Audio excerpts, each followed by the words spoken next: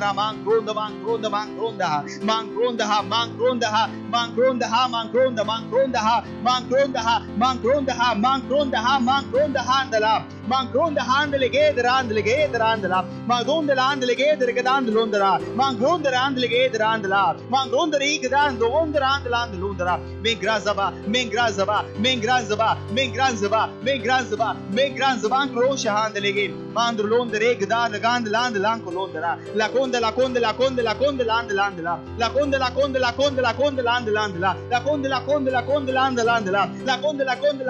conda landlandla Oh Zabakoshe hendalava Congrelegator Gedarbadankala Mingro Bahandolo Bosha handali Ingrele Bosha handalaha Oh hallelujah ओ धन्यवाद परमेश्वर हाँ परमेश्वर हमारे पड़ोसी दोस्तों रिश्तेदारों के लिए परमेश्वर हाँ परमेश्वर आज यीशु समाचार उन तक पहुंच रहा है यीशु मसीह के नाम में हाँ परमेश्वर यीशु प्रभु उनका जीवन का उद्धार करता स्वामी बन रहा है यीशु मसीह के नाम में धन्यवाद परमेश्वर उन तक उद्धार पहुंचाने के लिए धन्यवाद परमेश्वर और इस सारी प्रार्थनाओं को हम प्रभु यीशु के नाम में मांगते हैं आमीन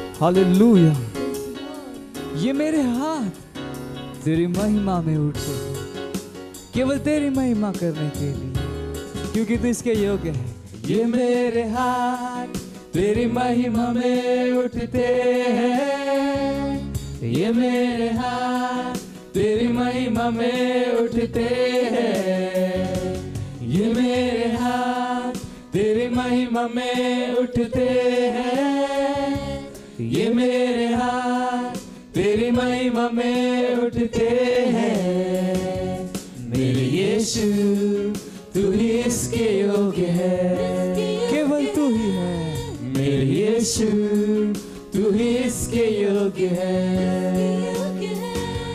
मेरे यीशु तू ही इसके योग्य है तेरी कृपा से मेरा उद्धार हुआ मुझे जयवन से बढ़कर बना दिया तेरी कृपा से मेरा उद्धार हुआ तूने मुझे जयवन से बढ़कर बना दिया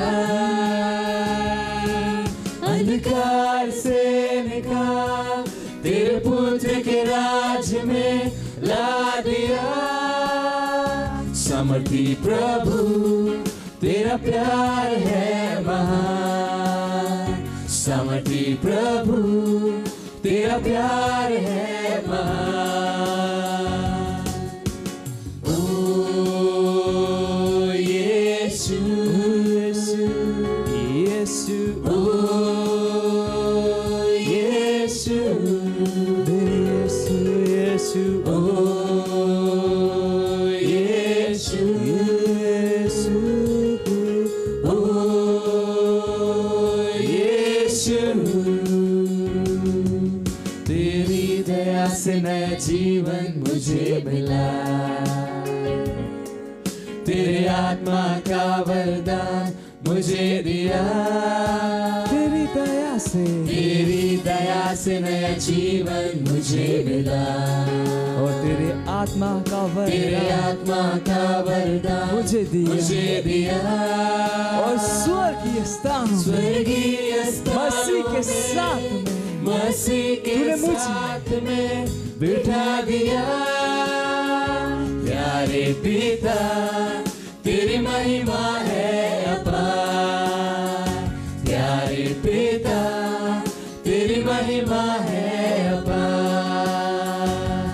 ये मेरे हाथ तेरी महिमा में उठते हैं ये मेरे हाथ तेरी महिमा में उठते हैं जाके आप है ये मेरे हाथ तेरी महिमा में उठते हैं ये मेरे हाथ तेरी महिमा में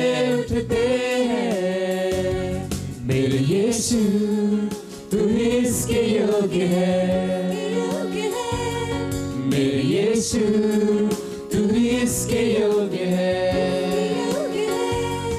मेरे यीशु तू ही इसके योग्य है।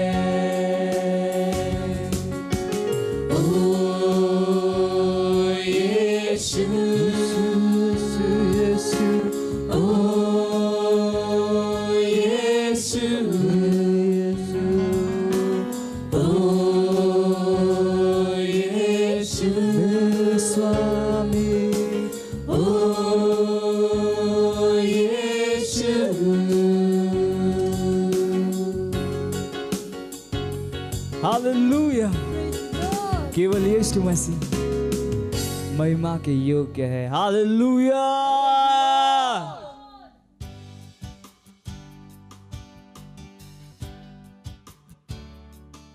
Hallelujah, praise the Lord. आप सभी का स्वागत है हमारे विशेष रविवार की सभा में। और ये समय है वास्तविकता संग्रह का। वास्तविकता संग्रह आपको तैयार करे दिन के लिए और आपके दिन को तैयार करे आपके लिए। Praise the Lord, hallelujah. आज दिन रविवार दिनांक 3 जुलाई 2022 और आज के हमारे संदेश का शीर्षक है अंतिम तुरही। हालेलुया। हमारा आरंभिक वचन लिया गया है 1 कुरिन्थियों अध्याय 15 वचन 52 से, जो कहता है, और यह क्षण भर में पलक मारते ही अंतिम तुरही फूकते ही होगा, क्योंकि तुरही फूकी जाएगी और मुर्दे अविनाशी दशा में उठाए जाएंगे और हम बदल जाएंगे। Hallelujah, praise the Lord. एक बार किसी ने मुझसे पूछा, अंतिम तुरही क्या है? क्या यह प्रकाशित वाक्य पुस्तक में लिखित 7 तुरहियों के बाद फूकी जाएगी? नहीं, यह एक अलग तुरही है और इसे समझने के लिए संदर्भगत विश्लेषण की आवश्यकता पड़ेगी। जब आप 1 कुरिन्थियों अध्याय 15 के अध्ययन में पिछली कुछ आयतों को पढ़ते हैं, तब आप पौलुस की बातचीत में द्वंद्व की नियमितता पर ध्यान देंगे। कई वचनों में उसने आत्मिक और शारीरिक अर्थात स्वर्गीय और पार्थिव के विषय में लिखा। उसने पदबंध प्रथम और अंतिम और फिर पहला और दूसरा का भी इस्तेमाल किया। ऐसा ही लिखा भी है कि प्रथम मनुष्य अर्थात आदम जीवित प्राणी बना और अंतिम आदम जीवनदायक आत्मा बना। प्रथम मनुष्य धरती से अर्थात मिट्टी का था, दूसरा मनुष्य स्वर्गीय है। आप पढ़ सकते हैं 1 कुरिन्थियों अध्याय 45 से लेकर 47 तक। इस संदर्भ में जब पौलुस ने शब्द अंतिम का इस्तेमाल किया, तब उसका अर्थ था दूसरा। इसलिए यदि हम अपने आरंभिक वचन को समान संकेत से पढ़ें तो यह इस तरह से होगा, और यह क्षण भर में पलक मारते ही दूसरी तुरही फूकते ही होगा। इसका अर्थ है कि 2 तुरहियां हैं, ना कि एक तुरही, जैसा कि बहुत से लोग सोचते हैं।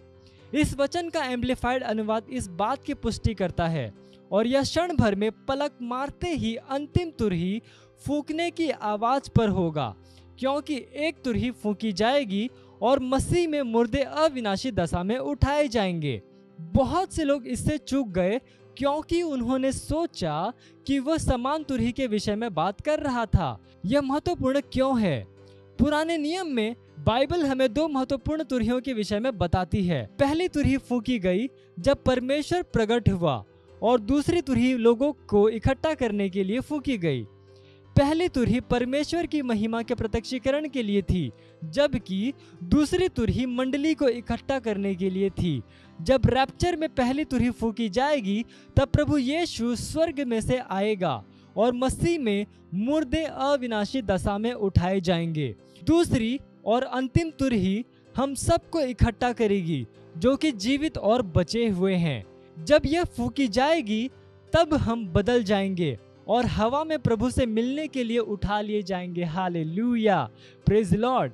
स्वामी के शीघ्र आगमन की तैयारी करो। महानतम विश्व बेदारी के लिए तैयार हो जाओ, ताकि हम और अधिक लोगों तक पहुंच सके और अंतिम तुरही फूकी जाने पर हवा में प्रभु से मिलने के लिए उन्हें तैयार कर सके। कल्पना कीजिए कि यह कितनी महामयी सभा होगी। Hallelujah, praise Lord. ये समय प्रार्थना का। आप जहाँ कहीं पे भी हैं, अपने पवित्र हाथों को उठाकर अपनी आंखों को बंद करके मेरे पीछे ये प्रार्थना कर सकते हैं। बोलिए, प्यारे पिता, आपका धन्यवाद दैवीय योग्यता और गति के लिए, जिसे आपने अपने बच्चों को अति उदारता से प्रदान किया है, सुसमाचार प्रचार करने के लिए और विश्व भर में बहुतों को उद्धार में लाने के लिए। आज हम आपके प्रकाश में चलते हैं।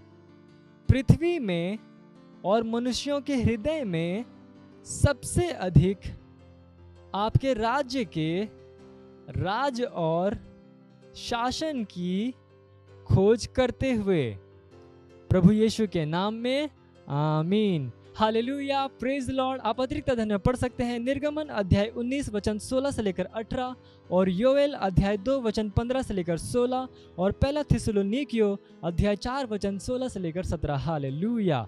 और आप एक वर्षीय बाइबल अध्ययन योजना में पढ़ सकते हैं प्रेरितों के काम अध्याय 16 वचन 16 से लेकर 40 और अय्यूब अध्याय 1 से लेकर 2। हालेलुया। और आप 2 वर्षीय बाइबल अध्ययन योजना में पढ़ सकते हैं दूसरा कुरिन्थियों अध्याय 12 वचन 11 से लेकर 21 और यशाया अध्याय 22। हालेलुया। ये समय है गवाही का। हम जोरदार ताली बजाकर स्वागत करेंगे हमारे गवाह का।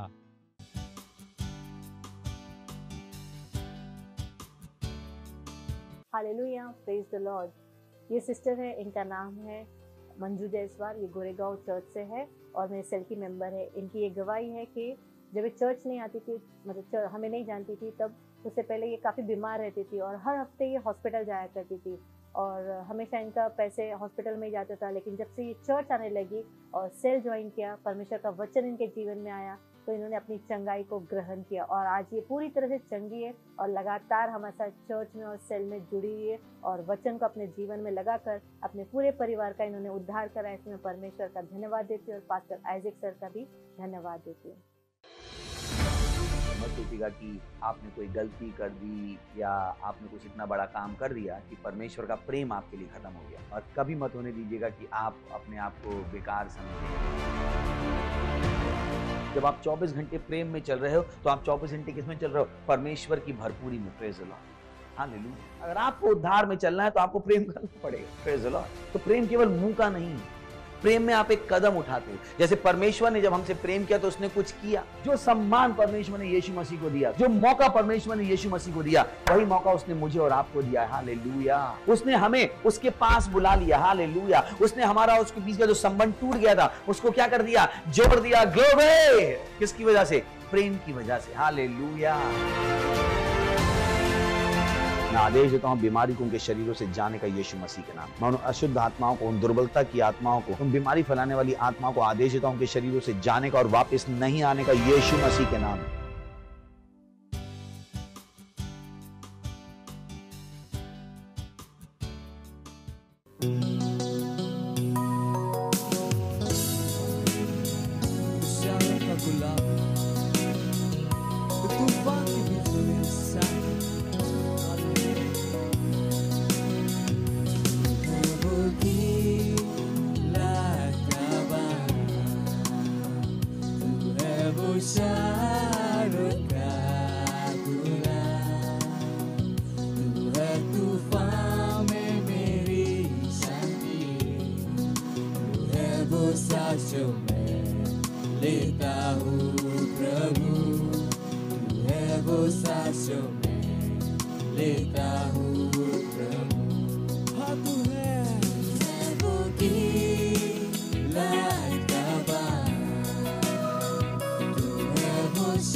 Hallelujah.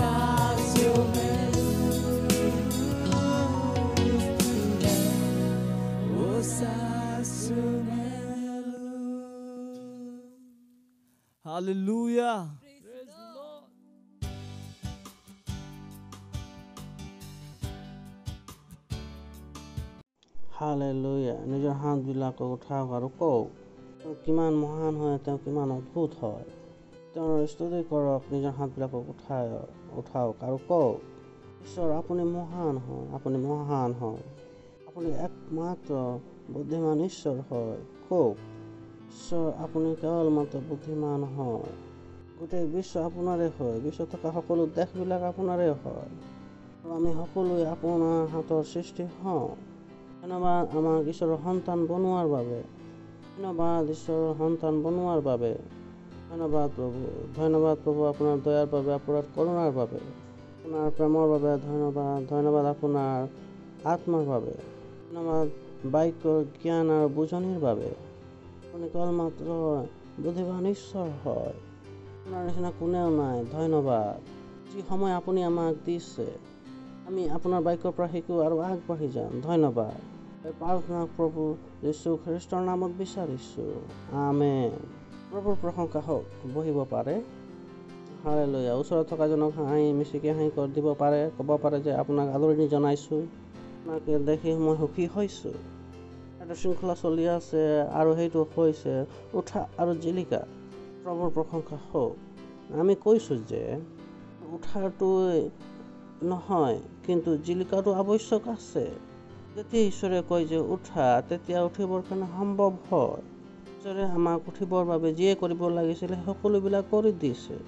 বাইবেলে কৈছে যিজন লোক পংগু আছিল তেওঁক 4জন লোকে দাঙি আনি প্ৰভুৰ ওচৰলৈ আনিছিলে। যীশুখ্ৰীষ্টৰ ঘৰত সোমাবৰ কাৰণে বহুত কষ্ট হৈছিল আৰু সেয়ে তেওঁলোকে ওপৰৰ পৰা ছাল এৰুৱাই তেওঁক সোমাই দিলে। যীশুৱে তেওঁক ক'লে, উঠা আৰু তোমাৰ শয্যালৈ যোৱা বুলি কৈছে। ধন্যবাদ যে তেওঁ কোনো অজুহাত নকৰিলে যে মই ইমান দিনলৈকে পংগু হৈ আছিলোঁ। এনেকৈ আপুনি ক'ব পাৰে যে উঠা বুলি। এতিয়া ঈশ্বৰে কয় নেকি যে আপুনি উঠাওক বুলি, তেতিয়া সেই তাৰমানে আপুনি উঠিব পাৰে, সম্ভৱ হয়। তেওঁ আপোনালোকে অজুহাত নেদেখুৱাব যে মই এইটোৰ পৰা ওলাব পাৰিম নে নোৱাৰিম, বা কৰিব পাৰিম নে নোৱাৰিম, সমস্যাৰ পৰা বাহিৰ হ'ব পাৰিম নে নোৱাৰিম। ঈশ্বৰে কৈছে উঠা, তেন্তে আপুনি উঠিব পাৰে।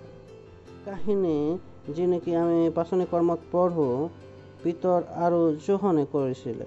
মন্দিৰত প্ৰাৰ্থনা কৰিবলৈ গৈ আছিল আৰু তাৰ 40 বছৰীয়া লোক এজন বহি আছিল। সিজনে নেকি মাকৰ পেটৰ পৰাই পংগু আছিলে। পিতৰে তেওঁক কৈছিল যে উঠা আৰু খোজকাঢ়া। কি কৰিব ধৰিলে? উঠিলে আৰু চলিবলৈ ধৰিলে। এনেকুৱা নক'ব যে ঈশ্বৰে মোক উঠিবলৈ কৈছে আৰু মই উঠিব নোৱাৰোঁ। প্ৰভুৰ প্ৰশংসা হওক। ঈশ্বৰৰ সন্তান হয় আৰু আপোনাক উঠিবৰ কাৰণে যিবিলাক আৱশ্যক সকলোবিলাক আপোনাৰ ভিতৰত আছে। প্ৰভুৰ প্ৰশংসা হওক। উঠিবৰ কাৰণে যি সকলো লাগে সেইবিলাক মোৰ ভিতৰত আছে বুলি কওঁ।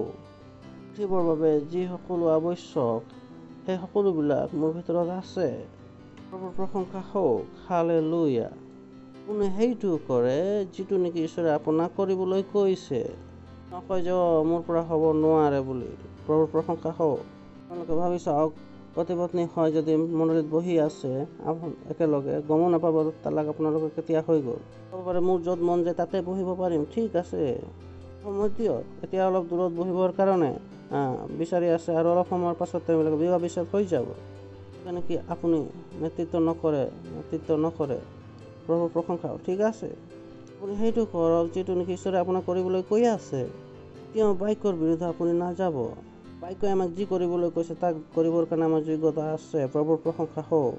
কওক, মই ঈশ্বৰৰ সন্তান হওঁ, মই ঈশ্বৰৰ সন্তান হওঁ আৰু মই ঈশ্বৰৰ বাক্য কৰোঁ, ঠিক আছে। প্ৰভুৰ প্ৰশংসা হওক। হালেলুয়া। এতিয়া কথা, এনেকুৱা লোক হওক যিজনক নেকি শিকোৱাব পৰা যাব। এটা সময় থাকিব যিটো নেকি আপুনি যিটো নাজানিব লাগে সেনেকুৱা কথা জানিব। ব্যক্তি এজন থাকিব যিজনে শিকাব থাকিব পাৰে, কিন্তু সেইজন ব্যক্তি শিকাব যিজনে শিকিবৰ কাৰণে বিচাৰে। ঈশ্বৰে আমাক পবিত্ৰ আত্মা দিছে শিক্ষকৰ হিচাপে সকলোবিলাকক শিকাবৰ কাৰণে। জানে যে যেতিয়া আমি প্ৰথমে আছিলোঁ তেতিয়া আমি শৰীৰৰ সন্তান আছিলোঁ, কাৰ সন্তান হৈ গ'লোঁ? ঈশ্বৰৰ সন্তান হৈ গ'লোঁ। আমি ঈশ্বৰৰ কাৰ্যবিলাকো কৰিবৰ কাৰণে শিকিব লাগিব। হ'বলৈ নিদিব যদি আপোনাক শিকোৱা হৈছে আৰু আপুনি শিকিব পৰা নাই। সদায় নিজকে সেই লোকজনৰ নিচিনা প্ৰস্তুত কৰক যিজনক শিকাব পৰা যাব, শিকাব পৰা যায় আৰু তেওঁক আগবঢ়াব পৰা যায়। শিকাব পৰা নাযায় তেওঁক আগতো বঢ়াই লৈ যাব পৰা নাযায়। নিজকে এনেকুৱা কৰক যিবিলাকক নেকি আপুনি শিকিব পাৰে। এনেকুৱা নক'ব যে মই এইবিলাক ঈশ্বৰৰ কাৰ্য হয়, মই এইবিলাক মোৰ দ্বাৰা নহ'ব। ঠিক আছে, যেতিয়া মই প্ৰথম স্কুললৈ গৈছিলোঁ তেতিয়া মই একো বুজি পোৱা নাছিলোঁ পঢ়াৰ বিষয়ে। তথাপি আমি স্কুললৈ গৈছিলোঁ, নহয়নে? কিমানে মোৰ কথা বুজি পাইছে? কিমানৰ সন্তান ইয়াত আছে, ল'ৰা ছোৱালী আছে? কিমানৰ আছে? প্ৰথম দিনা যেতিয়া আপোনালোকে সন্তানবিলাক পঠায় তেতিয়া তেওঁবিলাকে কৰি থাকে। আপোনালোকে কিবা বুজি পালে নেকি? আপুনি গম পালে যে এইটো মানে গাখীৰ, এইটো মানে ভাত হয়। লাহে লাহে আপোনালোকে বুজি পায়। যদি এইবিলাক আপোনালোকে শিকিব পাৰিছে তেনেকৈ আপুনি এইবিলাক ঈশ্বৰৰ কাৰ্যবিলাকো শিকিব পাৰে, কিয়নো আপুনি ঈশ্বৰৰ সন্তান হয়। প্ৰভুৰ প্ৰশংসা হওক। কওক, মই ঈশ্বৰৰ সন্তান হওঁ, মই ঈশ্বৰৰ সন্তান হওঁ, মই ঈশ্বৰৰ কাৰ্য শিকিব পাৰোঁ। হ'ব পাৰে বহুতকে এইটো নতুন নিচিনা লাগিব পাৰে। এইবিলাক আহি ক'ব যে অপালক যিটো আপুনি শিকায় সেইটো আমাক বহুত নতুন যেন লাগে। শাৰীৰিকৰ সন্তান আছিলে, এতিয়া আপোনালোক ঈশ্বৰৰ সন্তান। এইটো আপোনালোক এতিয়া নতুন লাগিব পাৰে, কঠিন হ'ব পাৰে, কষ্টকৰ হ'ব পাৰে। এইটো এনেকুৱা নেকি আপুনি চীন দেশলৈ গুচি গৈছে, চীনা ভাষাটো অলপ কি লাগিব আপোনাক, এইদৰে লাগিব। তামিলনাডু আপোনালোকে যদি গুচি যায় তাতো আপোনালোক গ'লে হতবাক হ'ব অলপ সময়ৰ কাৰণে। আৰু এইটো অৰ্থ নহয় যে এইটো একেবাৰে একোৱেই নহয়, সেইটোতো ভাষা হয়। যিটো নেকি ভাষা আপুনি নাজানে সেইটোক আপোনাক কেনেকুৱা লাগে? হেল্ল', মই আপোনালোকক সুধিছোঁ, কেনেকুৱা লাগে? এইটো হতবাক হ'বলৈ কথা হয় নেকি? কেনেকুৱা হ'ব পাৰে যে ঈশ্বৰৰ বাক্য প্ৰথমে আপোনালোকক কিবা নিচিনা লাগিব পাৰে, কিন্তু সেইবিলাক ঠিক আছে। আপোনাক কিবা এটা লাগিছে তাৰ কাৰণে সেইটো এনেকুৱা নহয়। আপুনি আপোনাৰ মনটো থিৰাং কৰে যে মই শিকিব পাৰিম। যে তেনেকৈ আপুনি প্ৰাৰ্থনা কৰে, আপোনাক লাগিব পাৰে এইটো অসহজ যেন লাগিব পাৰে। পিছত ক'ব যে তেওঁবিলাকে কৰিব পাৰে, তো মই কিয় কৰিব নোৱাৰোঁ? প্ৰাৰ্থনা চলি আছে, তো সকলো চকু বন্ধ কৰি হাত উঠাই কৰি আছে, তো আপুনি সেইটো নাজানে, আপুনি কৰি আছে। বা যিবিলাক লোক নেকি য'ৰ পৰা আহিছে তেওঁবিলাকৰ পৰা মানে আৰাধনা কি হয়? একো নকয়, কেৱল থিয় হয় আৰু হাত চাপৰি বজাই গৈ থাকে, কাণ খজুৱাই আছে। হ'ব পাৰে আপোনাৰ কাষত থিয় থকাজন হাত উঠাই কৰি আছে, আপোনাক সেইটো অসহজ যেন লাগিব পাৰে, কিন্তু আপুনি কি কৰে? আপুনি সেই কাৰ্যটো কৰিছে। আপুনি ঈশ্বৰৰ সন্তান হয়। ওচৰত থকাজনক কওক, আপুনি ঈশ্বৰৰ সন্তান হয়। ঈশ্বৰৰ সন্তান হওঁ, শয়তানৰ মোৰ ভিতৰত একোৱেই নাই আৰু মই ঈশ্বৰৰ কথাবিলাক শিকিব পাৰোঁ। সেইটো নাযাব আত্মা জয় কৰিবৰ কাৰণে আপুনি নাজানে, ঠিক আছে, সহজ যেন লাগিব পাৰে, কিন্তু কৰক। নতুন নতুন আহিছে, মই আপোনালোকক কওঁ যে দশম ভাগ দিয়ক, এইটো আপোনাক লাগিব পাৰে, হতবাক হ'ব পাৰে, একো কথা নাই, দিয়ক। আমি আপোনালোকক কওঁ যে মনলৈ সময়মতে আহিব লাগে। অকণমান অসহজ লাগিব পাৰে, কিয়নো আমি তাতো পোৱাৰ সময়তে আমি গৈছিলোঁ। ধৰ্মৰ পৰা লোকবিলাক আহিছে, ধৰ্মত কি হয় সেই শিক্ষা চলি আছে, চলিবলৈ দিয়ক। আমি শেষৰ সময়ত খোৱা বোৱাৰ সময়ত আমি গৈ পাম। মণ্ডলী হয় নেকি? এইটো মণ্ডলী হয় নেকি? তেনে আপুনি কি কৰে? এই সকলোবিলাক শিকে। যেতিয়া আপুনি মণ্ডলীলৈ আহে, সেই তাত আপোনালোকে আইকো শুনি আছিলে আৰু ইয়াত মোবাইলত শুনিছে আৰু এতিয়া সন্মান ক'লে এইটো লাগিব যে অসহজ লাগিব পাৰে, কিন্তু একো কথা নহয়, যেন হ'ব পাৰে, কিন্তু ভুল নহয়। প্ৰভুৰ প্ৰশংসা হওক। থকাজনক কওক, অসহজ যেন হ'ব পাৰে, কিন্তু ভুল নহয়। আপুনি কি কৰে? এই সকলোবিলাকক শিকে, কিয়নো আপুনি কি হয়? ঈশ্বৰৰ সন্তান হয়। সদায় নিজকে সেই ব্যক্তিৰ নিচিনা প্ৰস্তুত কৰক, যাতে যিজনক নেকি শিকোৱা হয়। মই আপোনালোকক শিকাইছোঁ যে মোবাইল বন্ধ কৰি লওক, ওচৰৰ চুবুৰীয়াৰ লগত কথা বতৰা কৰক। মই আপোনালোকৰ সৈতে যুদ্ধ কৰা নাই, কিন্তু আপোনালোকক শিকাইছোঁ। এই শিক্ষাটো শত্ৰুতা কৰি নল'ব। প্ৰভুৰ প্ৰশংসা হওক। শিক্ষণটোক শত্ৰুতা কৰি নল'ব। ওচৰত থকাজনক কওক, যিজন ব্যক্তি মূৰ্খ হয় তেওঁৱেই সেই শিক্ষণক শত্ৰুতা কৰি লয়। বেলেগ কৈছে, মূৰ্খতাক তোমালোকে জ্ঞান নিদিবা, তেওঁবিলাকে তোমাৰ শত্ৰুতা হৈ যাব। এনেকুৱা ব্যক্তি কেতিয়াও হ'বলৈ নিদিব যেনেকৈ মই আপোনাক শিকাওঁ আৰু আপুনি শত্ৰু হৈ গৈছে। আপুনি ক'ত গুচি গ'ল? মূৰ্খতাৰ ফালে গুচি গ'ল। কৈছে যে মূৰ্খতা তোমালোকে গালি শপনি নিদিবা, নহ'লে তেওঁবিলাকে তোমাৰ শত্ৰু হৈ যাব। আপোনালোকে যদি মোক শিকালে আৰু মই সকলোবিলাক শুনিলে শিকি আপোনালোকক গালি সপনি দি দিলোঁ, তেন্তে মই কি হৈ গ'লোঁ? মূৰ্খ হৈ গ'লোঁ। কেৱল মূৰ্খ হৈ নেকি গালি সপনিৰ পৰা তালৈ বেয়া পায়? জ্ঞানৱানক তোমালোকে শিকালে তেওঁ তোমাৰ আৰু শুনিব, কিন্তু মূৰ্খতাবিলাকক শিকালে তোমাক মাৰি বিচাৰিবলৈ কাৰণে বিচাৰিব পাৰে। প্ৰশংসা হওক। সেয়ে আপুনি সংসাৰত বুদ্ধিমান হৈ যাওক। মূৰ্খ ব্যক্তি লগ পাই গ'লে আপোনালোকে তেওঁবিলাকক গালি সপনি নিদিব, তেওঁবিলাকক প্ৰেমেৰে কথা কওক। ঘৰতো কিছুমান থাকে নহয় জানো, বুজনি থকা ব্যক্তিবিলাকক গালি সপনি দিয়ে, কিন্তু মূৰ্খ লোকবিলাকক এইদৰে কৰে। বুদ্ধিমান হয়, সেয়ে পৃথিৱীত কি হ'ব লাগিব, আপোনালোকে বুদ্ধিমান হৈ যাওক। গালি সপনি দি একো নহয়, গম পাব লাগিব যে মূৰ্খ আৰু বুদ্ধিমান কোন হয়। যদি শত্ৰুতা হৈ যায় তেন্তে জানি ল'ব যে তেওঁ মূৰ্খ হয়। পিছৰবাৰ তেওঁ গালি সপনি দিবলৈ নাই। প্ৰশংসা হওক। বুজি পাইছে? বুজি পাইছে? বুজি পাইছে? বুজি পাইছে? বুজি পাইছে? বুজি পাইছে? হেল্ল', ইয়াত আছেনে আপোনালোক? বুজি পাইছে? ওচৰত থকাজনক কওক, উঠা আৰু জিলিকা। উঠক আৰু জিলিকক। উঠক আৰু জিলিকক। নিশ্চয় আছে? আপুনি কি কৰিব লাগিব? উঠিবলৈ শিকিব লাগিব। আপোনালোকে য'ৰ পৰা আহিছে ক'ব পাৰে যে য'ত আমি এবাৰ সোমাইছোঁ তাৰ পৰা ওলাই যাব নোৱাৰোঁ। আপুনি কি শিকিছে উঠিবৰ কাৰণে? বাইবেলে কিয়নো কি কৈছে? উঠক আৰু জিলিকক। তেওঁ কৈছে উঠক আৰু জিলিকক। যেনেকৈ যীশুখ্ৰীষ্ট সেই ব্যক্তিজনে কি ক'লে? উঠা আৰু তোমাৰ সহ্য লৈ গুচি যোৱা। সেই 40 বছৰলৈকে যিটো পংগু আছিল তেওঁ কি কৈছিলে? উঠক। ধন্যবাদ ঈশ্বৰ যে তেওঁবিলাকে উঠিলে, কিয়নো তেওঁবিলাক বুদ্ধিমান আছিল। প্ৰভুৰ প্ৰশংসা হয়। তেনেকৈ আপোনালোকেও যেতিয়া আমি আপোনালোকক কওঁ উঠিবৰ কাৰণে আৰু ডাঙৰ কাৰ্য কৰিবলৈ হয়, এইটো কৰিব পাৰোঁ। নকয় পালক আমাৰ দৰে নহ'ব, নহয়। পংগুজনে খোজ কাঢ়িব পাৰে, যদি সেই খুৰাজনে খোজ কাঢ়িব পাৰে, আপোনালোক কিয় উঠিব নোৱাৰে? তেওঁবিলাকতো ঈশ্বৰৰ সন্তানো নাছিল। মনত আছে আপোনালোকৰ? আমি নাজানো, কিন্তু আপুনি আৰু মই প্ৰমাণিত খ্ৰীষ্টৰ সন্তান হওঁ। প্ৰভুৰ প্ৰশংসা হওক। মই প্ৰমাণিত মোহৰ মৰা ঈশ্বৰৰ সন্তান হওঁ। ঈশ্বৰৰ বাক্য কৰিবলৈ শিকিছোঁ। আপুনি প্ৰতিটো স্তৰতে কৰিবলৈ শিকে, যিটো ঈশ্বৰৰ প্ৰথম আপুনি জানে যে স্তৰত আমি তাতকৈ বেছি আপুনি জানিব। ইয়াত শিকে তাত শিকে, এনেকুৱা কৰি গোটেই জীৱন জুৰি শিকিয়েই থাকে। প্ৰভুৰ প্ৰশংসা হওক। তেন্তে আহক আমি আৰম্ভ কৰোঁ আমাৰ বাৰ্তা। কি ক'লোঁ? উঠক আৰু জিলিকক। আমি উঠিবৰ কাৰণে আমি যিকোনো আমি ক'লোঁ কৰিব লাগিছিল সেইটো ঈশ্বৰে কৰি দিছে। কোনো এনেকুৱা বস্তু নাই যিটো নেকি আপোনাক বহাই ৰাখিবৰ কাৰণে সক্ষম হয়। আপুনি উঠিবৰ কাৰণে যোগ্য হয়। তাৰপিছত আমি ক'লোঁ জিলিকিবৰ কাৰণে 2টা কথা আৱশ্যক আছে, যিটো আমি কৈছিলোঁ। উঠাটো আৱশ্যক নহয়, কিন্তু ভাবি চাওক যিটো নেকি ভিক্ষা বিচাৰি আছিলে ভিতৰৰ যোহনে যিটো কৰিলে, তাতে তেওঁ সুস্থতা হৈ গ'ল। তেওঁলোক যদি জিলিকিবৰ কাৰণে তেওঁ নাজানে তেন্তে জীৱনটো আৰু অধিক বেয়া হৈ যাব, কিয়নো পূৰ্বে তেওঁ ভিক্ষাৰ পৰা কিবা এটা পাইছিলে। সেয়ে কেৱল উঠাটো আৱশ্যক নহয়, কিন্তু তাৰপাছত জিলিকাটো আৱশ্যক হয়। যেতিয়া আপুনি উঠে তেতিয়া আপুনি জিলিকিবৰ কাৰণেও শিকে। এইবিলাক বস্তু নেকি আপুনি শিকিব পাৰে। যেনেকৈ আপুনি ABCD শিকে, ক খ গ ঘ শিকিব পাৰে। এনেকুৱা বস্তুবিলাকো আপুনি শিকিব পাৰে। এইবিলাক আত্মিক হয়।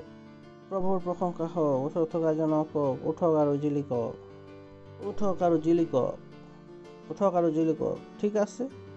আমি ঘূৰি যাওঁ 2 পিতৰ 1ম অধ্যায়। আমি ক'লোঁ জিলিকিবৰ কাৰণে 2টা বস্তু লাগে, চোৱা আৰু কোৱা। ওচৰত থকা এজনক কওক চোৱা আৰু কোৱা। চোৱা আৰু কোৱা। যোৱাবাৰ আমি কৈছিলোঁ, তাতে আমি 9 পদত আমি যাওঁ।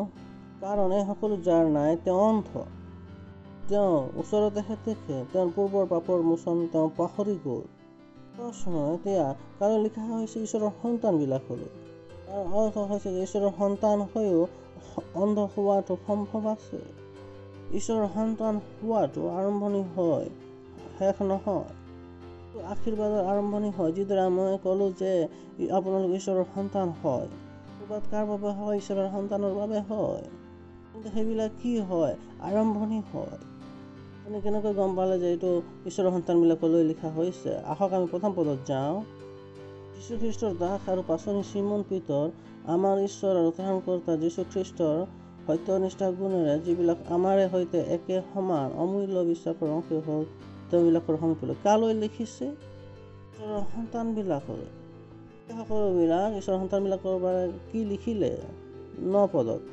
কাৰণ এই সকলো যাৰ নাই তেওঁ অন্ধ। মানে ঈশ্বৰৰ সন্তানবিলাকক অন্ধ হোৱাটো সম্ভৱ আছে। ঈশ্বৰৰ সন্তানবিলাকক ওচৰতে দেখাটো সম্ভৱ আছে। ঈশ্বৰৰ সন্তানবিলাকে পাহৰি যোৱা কথাবিলাক সম্ভৱ আছে। সেইকাৰণে কৈছে যে যিবিলাকত এইবিলাক কথা নাই তেওঁবিলাক অন্ধ হয়। আমি কওঁ যে উঠক আৰু ডাঠেৰে নিজৰ উদ্ধাৰ কাৰ্য পূৰ্ণ কৰক। ঈশ্বৰৰ সন্তান হৈ গৈছে, কিন্তু সেইটো মাত্ৰ আৰম্ভণি হয়। এতিয়া আপুনি ঈশ্বৰৰ কথাবিলাক শিকিব লাগিব। আপুনি ঈশ্বৰৰ কাৰ্যবিলাকৰ বাবে সিদ্ধ হ'ব লাগিব। সিদ্ধ হ'ব লাগিব। লোকবিলাকক সিদ্ধতাৰ কথা লৈ সমস্যা হয়। সেইটো হ'বলৈ নিদিওঁ যিটো নেকি সিদ্ধতাৰ লোকৰ যি সমস্যা হয়।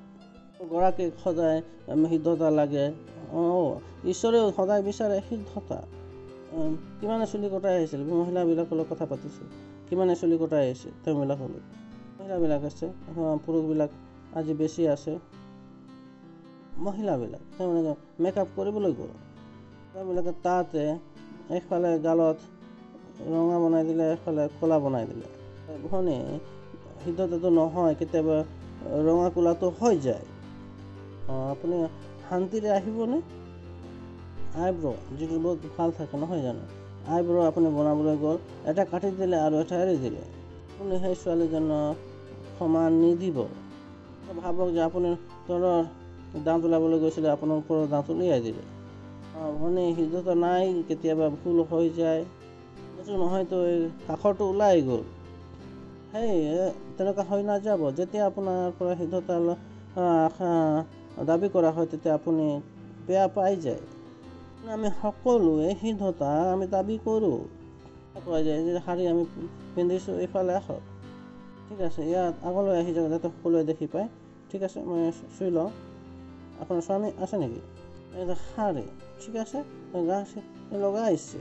প্ৰথমে এনেকুৱা এনেকুৱা এনেকুৱা তেনেকুৱা, তাৰপিছত এনেকুৱা গৈছে। সিদ্ধতা দাবী কৰাৰ কাৰণে আপুনি বিমৰ্ষা হৈ নাযাওক। বাস্তৱত আপুনি ধন্যবাদ দিয়ক ব্যক্তিজনৰ বাবে যিজনে আপোনাৰ পৰা সিদ্ধতা দাবী কৰি আছে। আপোনাৰ পৰা সেইটো বিচাৰিছে যিটো আপুনি কৰিব পাৰে। প্ৰভুৰ প্ৰশংসা হওক। কিয়নো আপুনি কি হয়? ঈশ্বৰৰ সন্তান হয়। আপুনি ঈশ্বৰৰ সন্তান হয়। ঈশ্বৰৰ সন্তানবিলাক অন্ধ হোৱাটো সম্ভৱ আছে। এইবাবে কিয় আমি কৈছোঁ যে চাওক বুলি। যদি আপুনি স্বাভাৱিকভাৱে দেখিবলৈ পাৰে, কিয় আমি কৈছোঁ অন্ধ হোৱাটো সম্ভৱ আছে। ওচৰতে দেখাটো সম্ভৱ আছে। আপোনাৰ ওপৰত এই কথা আছে যে আপুনি এইটো কৰে বা নকৰে। আপোনালোকে কৰিব তেন্তে কি হ'ব? 8 পদত মই এতিয়ালৈকে কথা কৈছোঁ নেকি? কোৱা নাই নহয় জানো? ওচৰত থকাজনক কওক, চাওক, কওক যে সেই কথাবিলাকৰ পৰা কি হ'ব, কি হ'ব আৰু নহ'লে কি হ'ব। কিয়নো এই সকলো তোমালোকত থাকিলে আৰু পচি পৰিলে আমাৰ প্ৰভু যীশু খ্ৰীষ্টৰ তত্ত্বজ্ঞানৰ কথা তোমালোক এলেহুৱা আৰু ফলহীন হৈ থাকিবলৈ নিদিব। বিফলতাৰ কাৰণে এটা কি হয়? এটা লাখতি হয়। মানে আপুনি বিফল নহয়। আপুনি কি নহ'ব? বিফল নহ'ব। এইবিলাকে আপোনাক বিফল হোৱাৰ পৰা ৰখাই দিব। এই বস্তুবিলাক তোমাৰ লগত যদি থাকে আৰু বৃদ্ধি হৈ গৈ থাকে, আমাৰ প্ৰভু যীশু খ্ৰীষ্টৰ কথা তোমালোকে এলেহুৱা আৰু ফলহীন হৈ নাথাকিবা। মানে ঈশ্বৰৰ এজন সন্তানে এলেহুৱা আৰু ফলহীন হোৱাটো সম্ভৱ আছে। চাওক, বহুতো ঈশ্বৰৰ সন্তানবিলাক আছে, তেওঁবিলাকৰ ফলহীন হৈ আছে। কোনো আত্মা তেওঁবিলাকে জয় নকৰে। তেওঁবিলাকে কোনো পাৰ্টনাৰশ্বিপ কৰা নাই। তেওঁবিলাকে একো কৰিব পৰা নাই। তেওঁবিলাকে নিজকে নিজে মণ্ডলীলৈ লৈ আহে। তেওঁবিলাকক লাগে যে আমি নোবেল বঁটা পাই গ'লোঁ, তেনে পালক আমি আহি গ'লোঁ। আনক কেনেকৈ লৈ আহিম? তাৰ মানে কি ঈশ্বৰৰ সন্তান এলেহুৱা আৰু ফলহীন হোৱাটো সম্ভৱ আছে। এই কাৰণ হয় যে বাইবেল আমাক বহুতো গুৰুত্বপূৰ্ণ কথাবিলাক শিকাইছে। বহুত প্ৰশংসা হওক যে আপুনি এলেহুৱা নহয় আৰু ফলহীন নহয়। এইটোৱে কাৰণ হয় যে বাইবেলে আমাক ইয়াত শিকাইছে। বহুত প্ৰশংসা হওক যে আপুনি এলেহুৱাও নহয়, ফলহীনো নহয়। যদি এইবিলাক তোমাৰ লগত থাকে আৰু বৃদ্ধি হৈ গৈ থাকে, তোমাৰ লগত থাকে আৰু বাঢ়ি যায়, মানে তাৰ মানে কি লাগি থাকে, মানে হৈছে যিটো বহুতবাৰ আমি শিকোঁ আৰু পাহৰি যাওঁ। তৃতীয়, চতুৰ্থ, পঞ্চম, ষষ্ঠত আমি আছিলোঁ, তেতিয়া আমাৰ মহোদয়ে কৈছিলে যে আমি আজি আৱৰ্জনা উঠাই পেলাম, আৰু আমি সকলোৱে উঠাইছিলোঁ। কিমান উঠাইছে? যিহেতু উঠাইছিলোঁ, কৰিডৰত উঠাইছিলোঁ আৰু খেলপথাৰত উঠাইছিলোঁ, আৰু এইটো কৰি আমি আহিছোঁ। কৰা নাই নেকি? কওঁ যে পাষ্টাৰ ক্ৰিছৰ দিনা, জন্মৰ দিনা কিমানে আমাৰ ঝাৰু লগাই আহে। আমি ঠিক সেইদৰে পঞ্চমলৈকে আমি কি কৰিছিলোঁ? নিজৰ উঠাইছিলোঁ, কৰিডৰত উঠাইছিলোঁ আৰু খেলপথাৰত উঠাইছিলোঁ আৱৰ্জনাবিলাক। ষষ্ঠত আহি আমি যি আছিলোঁ নেকি সেইবিলাকক পেলাই ফুৰিছিলোঁ। সেইদৰে ভাল কাৰ্যবিলাক শিকি পাহৰি যোৱাটো সম্ভৱ হয়। কোৱা হৈছিল ডাঙৰবিলাকক সন্মান কৰা, আপুনি গালি শপনি নিদিব। আমি ডাঙৰ হৈ গ'লোঁ, ডাঙৰবিলাকক লজ্জাত পেলাওঁ আৰু গালি শপনি বৃদ্ধি হৈ গৈ থাকিলে। সৰু সময়ত শিকোৱা হৈছিল যে মিছা ক'ব নালাগে, ডাঙৰবিলাকক সন্মান কৰা, খুৰা খুৰী বুলি কোৱা। সৰু কালত শিকিলোঁ আৰু ডাঙৰ হৈ এইবিলাক আমি পাহৰি গ'লোঁ। শিকাইছে যে এই কথাবিলাক যি আমি শিকাইছোঁ সেইবিলাক কি হয়, আমাক লাগি থকা মানে কি হৈছে, একেলগে থাকক, বৃদ্ধি হৈ গৈ থাকক। কি হয় যে এই সকলোবিলাক আপুনি আৰু ভালদৰে কৰি গৈ থাকক। আপুনি এটা কিবা ভাল কাম কৰিবলৈ শিকি যায় আৰু তাক আপুনি পিছলৈ ভালকৈ কৰিবৰ কাৰণে শিকি গৈ থাকে। এইবিলাকে কি কৰিব? আপোনাক এলেহুৱা আৰু ফলহীন হোৱাৰ পৰা ৰক্ষা কৰিব। যিয়ে কৰিব তাত আপুনি সফলতা পাব, কৰিব, প্ৰভুৰ প্ৰশংসা হওক। কিন্তু সেই দায়িত্ব কাৰ হ'ব? আপোনাৰ নিজৰ। আহক, আমি ক'ত আছিলোঁ? প্ৰথম পদত 8-9 পদ আমি বুজি পাই গ'লোঁ নহয় জানো? কৰিলে কি হ'ব, কি হ'ব লোকচান, দুইটাত আমি শিকিলোঁ। হেল্ল' আমি চাই ল'লোঁ, ঠিক আছে নহয় জানো? এতিয়া আমি যাওঁ তালৈ। কৰিলে এইটো হ'ব, নকৰিলে এইটো হ'ব। ঈশ্বৰে কৈছে যে আশীৰ্বাদ আৰু অভিশাপ দুইটা আপোনাৰ মুখত ৰাখি দিয়া হৈছে। আপুনি কিহক বাছনি কৰিব? আশীৰ্বাদ। আপোনাৰ লগত এই কথাবিলাক থাকে তেন্তে আপুনি এলেহুৱা আৰু ফলহীন নহ'ব। তাক নাথাকে তেন্তে আপুনি কি হৈ যাব? অন্ধ হৈ যাব। সেইজন হয় যিজনে দেখা নাপায়। অন্ধ ব্যক্তি সেইজন হয় যিজনে নেকি সকলোতে অন্ধ দেখি পায়। এনেকৈ সেই মূৰ্খ ব্যক্তিজনক যদি আপুনি ক্ৰোধ কৰে, গালি দিয়ে, তেন্তে তেওঁ আপোনাকো গালি দিব যেন তেওঁ আপোনাৰ শত্ৰু হয়। কি হয়? অন্ধ ব্যক্তি। প্ৰশংসা হওক, হালেলুয়া। যিজনে তেওঁক মৰাৰ পৰা বচাইছে, লাগিছে যে তেওঁ কি হয়? তেওঁৰ শত্ৰু হয়। আদম আৰু হাৱা ঠিক তেনেদৰে হৈছিল। তেওঁবিলাকক কোৱা হৈছিল যদি তোমালোকে সেই গছৰ ফল খোৱা তেন্তে অৱশ্যে তোমালোকে মৰি যাবা। আদমে ফল খোৱাৰ লগে লগে মৰি গ'ল নেকি? বাইবেলে কৈছে আদমে 900 বছৰতকৈ অধিক জীয়াই থাকিলে। কয় মোক ঈশ্বৰে অকৰা বনালে আৰু চাওক মই এতিয়া 900 বছৰলৈকে জীয়াই থাকিলোঁ।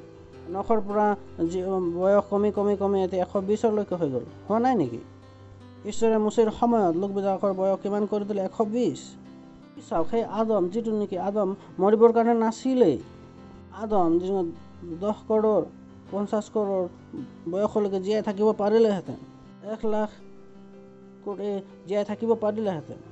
তেওঁ গম নাপালে যে তেওঁ কি কৰিলে। তেওঁ কৈছে যে 900 বছৰলৈকে জীয়াই থাকিলে, এনেকৈ কোটি বছৰ জীয়াই থাকিব পাৰিলেহেঁতেন। তেওঁ মাত্ৰ কিমান জীয়াই থাকিলে? 900 বছৰ। বাইকক নকৰে তেতিয়া কয় যে মোৰ একো বেয়া হোৱা নাই, হানি হ'ব নোৱাৰে। এতিয়া আপুনি যিটো ভাল হ'বলৈ আছিল সেইটো আৰু নহ'ব।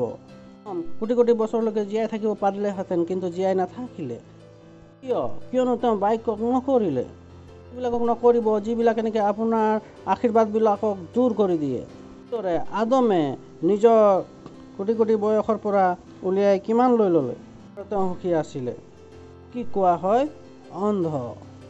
ওচৰতে দেখা এইটো তেওঁ 900 বছৰতে কি হ'ল? সুখী আছিলে। তেওঁ কিমান বছৰ জীয়াই থাকিলেহেঁতেন, তেওঁ কেতিয়া নমৰিলেহেঁতেন। ঈশ্বৰে আদমক মৰিবৰ কাৰণে বনোৱা নাছিলে। ঈশ্বৰে আদমক নিজৰ সাদৃশ্যৰে বনাইছিলে। ঈশ্বৰ মৰে নেকি? নমৰে। আদম ঠিক সেইদৰে মৰিবলগীয়া নাছিলে। আদম যিটো নেকি তেওঁ হেৰুৱালে। সেয়ে যেতিয়া আপুনি বাক্যক নকৰে, গম নাপায় যে আপুনি কি হেৰুৱাইছে। আপোনাৰ হয় সেইটো ঈশ্বৰে আপোনাৰ পৰা কেতিয়াও নল'ব। পাপ কৰিলেহেঁতেন তেন্তে মোৰ পৰা ঈশ্বৰে এইটো লৈ ল'লেহেঁতেন। মই কওঁ ঈশ্বৰে শয়তানৰ পৰা আজি পৰা একো লোৱা নাই, তেন্তে আপোনাৰ পৰা কি ল'ব? ঈশ্বৰ লোৱা নহয়, তেওঁ আজি শয়তানৰ পৰা একো লোৱা নাই। ঈশ্বৰেতো শয়তানকো ক্ৰোধ নকৰে। সাধাৰণতে এইদৰে কথা বতৰা কৰে যিদৰে আমাৰ সৈতে কথা বতৰা কৰে। এইটো কাৰণ হয় যে ঈশ্বৰক লোকবিলাকে বুজি নাপায়। পাপ কৰিলোহেঁতেন যদি মোৰ কিবা এটা বেয়া হ'লহেঁতেন, একো হানি হোৱা নাই, তেন্তে মই তাৰমানে পাপ কৰা নাই। মই কওঁ সেইটো হয় নেকি? ঈশ্বৰ এনেকুৱা নহয়। একদমে গম পোৱা নাছিলে যে তেওঁৰ কিবা হানি হৈছে বুলি। একদম জীয়াই আছিলে তে কিমান বছৰলৈকে? 900 বছৰলৈকে। হ'ব পাৰে যিটো ভুল আপুনি কৰি আছে এই পৃথিৱীত, সেইটো গৈ আপুনি হ'ব পাৰে স্বৰ্গত, তাৰ পৰিণাম আপুনি পাব। এইটো এনেকুৱা হ'ল, এইটো তেনেকুৱা হ'ল। চাওক, সেই ধনী ব্যক্তিজন যেনেকৈ লাজাৰ মৰিলে, আৰু সেই ধনী ব্যক্তিজন লাজাৰ সেই অব্ৰাহামৰ কোলালৈ গ'ল। ধনৱান ব্যক্তিজন মৰি ক'ত গ'ল? নৰকলৈ। মোক পানী লাগিছিলে, কোনোবা এজনক কৈ দিয়ক যে মোৰ মুখত পানী দি দিয়ে বুলি। কোনোবাই মোৰ ঘৰলৈ যাওক আৰু কৈ দিয়ক যে মই কি ভুল কৰিছোঁ। সেনেকুৱা হ'বলৈ নিদিব যে বহুত পলম হৈ গ'ল, অনুতাপৰ বাহিৰে আৰু একো অৱশিষ্ট নাথাকে। কোৱা হৈছে তাক কৰক। আপুনি কি হয়? ঈশ্বৰৰ সন্তান হয়। প্ৰভুৰ প্ৰশংসা হওক। তাতে আছে নহয় জানো? ওচৰত থকাজনক কওক, যি কোৱা হৈছে তাকে কৰক। শুনিছে আপোনালোক? আপোনাৰ পিতৃ মাতৃও এইবিলাক নাজানে। ক'লে কি হ'ব? বৰক আমি শুনি যাওঁ। ক'লে যে খাই লওক। তেতিয়া আদমো খাই ল'লে, দুয়ো মৰি গ'ল। আৰু বাস্তৱত আজি তেওঁলোকৰ ভুলৰ কাৰণে গোটেই সকলোৱে ভুক্তভোগী হৈ আছে। আৰু কাৰ বাবে আহিলে? তেওঁলোকৰ বাবে। দৰিদ্ৰতা কাৰ বাবে আহিলে? তেওঁলোকৰ বাবে। ইচ্ছা তেওঁবিলাকৰে বাবে আহিলে। আজি পৃথিৱীত যিবিলাক সকলো হৈছে, যি সকলো সমস্যা আছে, সকলোবিলাকৰ তেওঁলোকৰ ভুলৰ বাবে। ভুলটো কিমান দীঘলীয়া যাব পাৰে, আপোনাৰ আহিবলগীয়া প্ৰজন্মই বেয়া হ'ব পাৰে। লাগিব পাৰে যে একোৱে হোৱা নাই। হয়, একোৱে হোৱা নাই। আপুনি গমেই পোৱা নাই যে কি হৈছে। প্ৰশংসা হওক। সেইটো ভেকচিনৰ নিচিনা। কিন্তু কি হয়, মাত্ৰ অলপমানহে ইনজেকশ্যনহে হয়। আপুনি নাজানে যে আপোনাৰ কি হৈ গ'ল, আপোনাৰ প্ৰণালীত কি সোমাই দিলে, চিপ সোমাই দিলে। আপুনি গমেই নাপালে। আপুনি কয় যে একোৱেই নহ'ল। গমেই নাপালে যে কি হ'ল। আপোনালোকে নাজানে যে আপোনাৰ যি সন্তান জন্ম হৈছে কি হৈ জন্ম হ'ল, গম পালে নেকি? সন্তান জন্ম হৈছে, আপোনাৰ পেটত আপুনি ৰাখিলে, আপুনি তাক নাজানে। আপোনাৰ কোখৰ পৰা আহিছে, 9 মাহলৈকে ৰাখিলে, আপুনি তাৰ ভৱিষ্যত জানে নেকি? কি জানে? জানে নেকি? ওচৰত থকাজনক কওঁ, কি জানে? কোৱা হয় তাক কৰক। আপুনি ঈশ্বৰৰ সন্তান হয়। আপুনি ঈশ্বৰৰ সন্তান হয়। আপোনালোকেতো পাহৰি নাযাব। ঠিক আছে, আপোনালোকৰ মই শত্ৰুটো নহয় গ'ল, মই মূৰ্খ হৈ গ'লো। যীশুখ্ৰীষ্টৰ দাস আৰু পাচনি চিমন পিতৰ, আমাৰ ঈশ্বৰ আৰু ত্ৰাণকৰ্তা যীশুখ্ৰীষ্টৰ সত্যনিষ্ঠ গুণে যিবিলাক আমাৰ সৈতে একে সমান অমূল্য বিশ্বাসৰ অংশ হ'ল, তেওঁবিলাকৰ সমীপলৈ ঈশ্বৰৰ আৰু আমাৰ প্ৰভু যীশুৰ তত্ত্বজ্ঞানত তোমালোকলৈ অনুগ্ৰহ আৰু শান্তি বাহুল্যৰূপে হওক। ঈশ্বৰে কি বিচাৰিছে? অনুগ্ৰহ বৃদ্ধি হৈ গৈ থাকক, শান্তি বৃদ্ধি হৈ গৈ থাকক। মোৰ প্ৰশংসা হওক। এইটোৱে আপোনাৰ ঈশ্বৰৰ ইচ্ছা কৈ আছে। তাৰ বাবে, ঈশ্বৰৰ সন্তানবিলাকৰ বাবে সন্দেহ কৰিব নালাগে যে আমাৰ জীৱনৰ শান্তি কেতিয়া বৃদ্ধি হ'ব। বিচাৰে যে শান্তি বৃদ্ধি হৈ গৈ থাকক, অনুগ্ৰহ বৃদ্ধি হৈ গৈ থাকক। এইটো আপোনাৰ জীৱনত ঈশ্বৰৰ ইচ্ছা হয়। তাৰ পাছত কি জনায়? এইটো সঁচাকৈ বৃহৎ। যি জনায় নিজ গৌৰৱ আৰু বীৰত্বৰে আমাক আমন্ত্ৰণ কৰিলে, তেওঁৰ তত্ত্বজ্ঞানৰ দ্বাৰাই তেওঁৰ ঐশ্বৰিক শক্তিয়ে জীৱনৰ আৰু ভক্তিৰ অৰ্থে সকলো বিষয় আমাক দিলে। এই সঁচাকৈ বৃহৎ হয়। সুন্দৰ। কওক, সকলোবিলাক। সকলো। অলপ নেকি? সকলো। ৰাখিব। কাক দিছে? ঈশ্বৰৰ সন্তানবিলাকক ৰাখিব। সেই সকলোবিলাক যি নেকি তেওঁৰ ঐশ্বৰিক শক্তিৰ জীৱন আৰু ভক্তিৰ অৰ্থে দ্বাৰাই দিছে। তাৰমানে ঈশ্বৰে আমাক সকলোবিলাক দিছে। সকলোবিলাক কোনে দিছে? আমি চাওঁ, ওপৰত লিখা আছে। তেওঁৰ ঐশ্বৰিক সামৰ্থ্যই সকলোবিলাক দিছে। কোনে দিছে? ঐশ্বৰিক শক্তিয়ে সকলো দিছে। ঐশ্বৰিক শক্তিয়ে সকলোবিলাক দিছে। ক'ব নোৱাৰে নেকি? কওক, ঐশ্বৰিক শক্তিয়ে সকলোবিলাক দিছে। দিছে। চাকৰিৰ সকলোবিলাক শক্তি নহয়। আপুনি চাকৰিৰ পৰা সকলোবিলাক পাব বিচাৰে, যিটো নেকি চাকৰি আপোনাক দিব নোৱাৰে। সকলোবিলাক লোকবিলাক তেতিয়া হতাশাত ভোগে। চাকৰিৰ পৰা ঘৰ নাপালোঁ, চাকৰিৰ পৰা এইটো নাপালোঁ। কিয়নো সকলোবিলাক কোনে দিছে? ঐশ্বৰিক শক্তিয়ে দিছে। সেইকাৰণে যে লোকবিলাকে চাকৰিৰ পৰা হতাশা হৈ যায়। প্ৰথমে চাকৰি পাই গ'ল, সুখী হৈ গ'ল, 2 মাহৰ পাছত ক'ব এই চাকৰিৰ পৰা একো হোৱা নাই, সেইটো মোক লাগিছিলে, সেইটো মই পোৱা নাই। যিটো আপোনাক লাগে সেইটো ঈশ্বৰে কেনেকৈ দিছে? ঐশ্বৰিক শক্তিৰে দিছে, হয় যে আপোনাৰ ব্যৱসায়ৰ শক্তিৰে দিছে। এইটো আপুনি পাহৰি নাযাব। এইটো এনেকুৱা ধৰণে হয় যে কাগজৰ মোনাক চাইছে, আপোনাৰ মাকে ক'লে যে এইটো লৈ যোৱা আৰু কুঁহিয়াৰৰ ৰস লৈ আহা, তেওঁলোক হাঁহিছে। ঠিক সেইদৰে লোকবিলাকে কয় আমি আমাৰ চাকৰিৰ দ্বাৰা ঘৰ বনাব নোৱাৰিলোঁ। হয় নেকি? কিয়নো সেই চাকৰিত সেইটো শক্তি নাই। আপোনাৰ সকলো ইচ্ছা পূৰ্ণ কৰি দিয়ে। সকলোবিলাক ঈশ্বৰে ক'ৰ পৰা দিছে? ঈশ্বৰীয় শক্তিৰ পৰা। পাই গৈছে? হেল্ল', কয় যে পালক আমি বছৰ বছৰ ধৰি চাকৰি কৰি আছোঁ কিন্তু ঘৰ বনাব পৰা নাই। গম্ভীৰ থাকোঁ, যদি হাঁহি দিওঁ তেওঁলোকে পলাই যাব। তাৰ পৰা মই কি কৰি আছোঁ? হাঁহি আছোঁ। আপোনালোকক মই ক'লোঁ যে কাগজৰ মোনা আৰু কুঁহিয়াৰৰ ৰস লৈ আহিব লাগে বুলি। আপোনালোকে নিজে কি কৰিছে? হাঁহিছিলে। আপোনালোকে মোক চাই আছিলে। পাগল লোক হয় নেকি যে দৰে লোকবিলাকে কয় ওচৰলৈকে চাকৰি কৰি আছোঁ কিন্তু ঘৰ বনোৱাব পৰা নাই। আপুনি পাগল লোক হয় নেকি যে কোনে আপোনাক প্ৰতাৰণা কৰিলে? আপোনাক প্ৰতাৰণা কোনে কৰিলে? জীৱনটো সমস্যাত থাকে। মই কি কৰিম? প্ৰথমে গৈ আপোনালোকে বাইবেল পঢ়ক, কওক তেওঁৰ ঐশ্বৰিক শক্তিয়ে, কওক তেওঁৰ ঐশ্বৰিক শক্তিয়ে দিছে সকলোবিলাক দেউতাই নেকি কৰিয়ে নে আন কিবা? যিটো ভাৰতত আৰু এটা কথা আছে, বোৱাৰী দৌৰীয়ে সকলোবিলাক দিলে, মাত্ৰ সেই আমি ল'ৰাৰ বিয়াৰ কাৰণে অপেক্ষা কৰি আছোঁ। জানো কওক উঠক আৰু জিলিকক। এতিয়া আমি ক'ত আছোঁ? উঠা আৰু জিলিকা। কৈছোঁ যে জিলিকিব লাগে বুলি, কিয়নো এইটো বহুত ধূলি আহি গৈছে। কিয়নো এইটো প্ৰতিদিনে ধূলি আহি যায়, তাক প্ৰতিদিনে জিলিকাব লাগে। যিখন সমাজত আমি থাকোঁ তাত প্ৰতিদিনে আমাক কি কৰে? অলপমান ধূলি দি দিয়ে। কাৰণ কি হয় যে তাত আপুনি প্ৰতিদিনে জিলিকক, সেইকাৰণে প্ৰতিদিনে জিলিকাওক। আৰু সেইকাৰণে বাইকৈ কৈছে তোমালোকক শুদ্ধ কৰি দিব কৈছে। বুজি পাই গ'ল? আপুনি প্ৰতিদিনে কি হৈ থাকিব? জিলিকি থাকিব। দেখাত তেওঁ ঐশ্বৰিক শক্তিয়ে, কওক ঐশ্বৰিক শক্তিয়ে সকলোবিলাক যিটো নেকি জীৱন আৰু ভক্তিৰ। চাওক বাইবেলে কোৱা নাই যে ভক্তি আৰু জীৱন। বাইবেলে কি কৈছে? জীৱন আৰু ভক্তি কৈছে। ঐশ্বৰিক শক্তিৰে যিটো আপোনাৰ জীৱন আছে তাকো সেয়ে তেওঁ সাংসাৰিক জীৱনকো দিছে।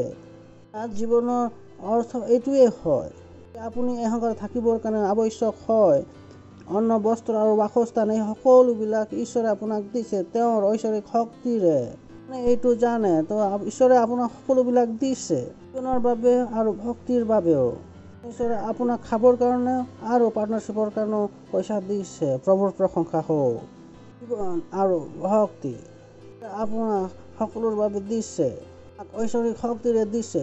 কওক যে ঐশ্বৰিক শক্তিৰে, ঐশ্বৰিক শক্তিয়ে কওক। কিয়নো মাৰ প্ৰেমে, মায়ে মোক বহুত প্ৰেম কৰে। মায়ে মোক ক'ব সেইটোৱে মই কৰিম, তেনেকৈ ঈশ্বৰে কয় মই তাক নকৰিম। মই কওঁ ধন্যবাদ, মই তোমাৰ মা হয়, মোৰ নুশুনিবা নেকি? তুমি কোৱা নাই যে তোমাৰ মা পিতৃৰ শুনিব লাগে বুলি। বহুত এতিয়া লাখৰি দিব যেন দেখিছে লোকবিলাকে ইয়াত।